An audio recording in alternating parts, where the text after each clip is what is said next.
ஒரு ஊர்ல ஒரு பெரிய காடு இருந்துச்சாம். அந்த காட்டுக்குள்ள பல வருடமா யாரும் இல்லாத ஒரு பழைய வீடு இருந்துச்சாம். அந்த ஊர்ல ராமு சோமு என்ற 2 நண்பர்கள் இருந்தாங்க. அந்த 2 பேருக்கும் அந்த காட்டுக்குள்ள இருக்கும் அந்த வீட்டை ஒரு நாள் பார்த்து வரணும் என்பதுதான் ஆசை. ஆனா அந்த வீட்டுக்குள்ள ஒரு பெரிய அரக்கி இருக்கிறாளாம்.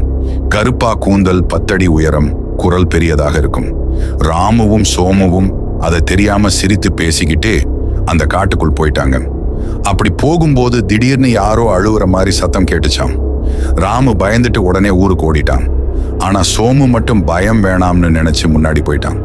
அந்த காட்டுக்குள்ள போக போக இருட்ட ஆகிடுச்சாம். சோமுவுக்கு கொஞ்சம் பயம் வந்தாலும் அவன் நெஞ்சு தைரியமா இருந்துச்சாம். திரும்பி போகலாம்னு நினைச்சப்பதே அவன் முன்னாடி ஒரு பெரிய அரக்கி வந்து நின்னுச்சாம். டேய் சிறுவனே, நான் உன்னை பயமுறுத்த வரல. எனக்கு இங்க ஒருத்தனும் இல்ல. நான் கொஞ்சம் துக்கமா இருக்கேன். சோமு பயப்படாம மெதுவா கேட்டான். நீ எதுக்கு இங்க தனியா இருக்கிற? அரக்கி மெலிதா சிரிச்சு சொன்னாள். என்னோட நண்பர்கள் எல்லாம் இல்ல, யாரும் இந்த காத்துக்கு வரமாட்டாங்க. அந்த சமயம் ராம ஊர்ல இருந்து பெரியவங்க கூட்டிட்டு அவங்களோட வேல் எடுத்துக்கிட்டு வந்தாங்க. ஆனா சோமு கைய உயர்த்தி சொன்னான், வேல் வேணாம், அவ பயங்கரமா இல்ல, அவ தனிமையா இருக்கா. அரக்கி இதை கேட்டதும் மெல்ல மெல்ல புன்னகை செய்துட்டு காற்றில் கலந்து மறைந்துட்டாள். அந்த நாளிலிருந்து சோமு அந்த ஊர்ல ஹீரோ. அவன் தைரியத்திற்கும் மனசின் நல்லதுக்குமான ஹீரோ.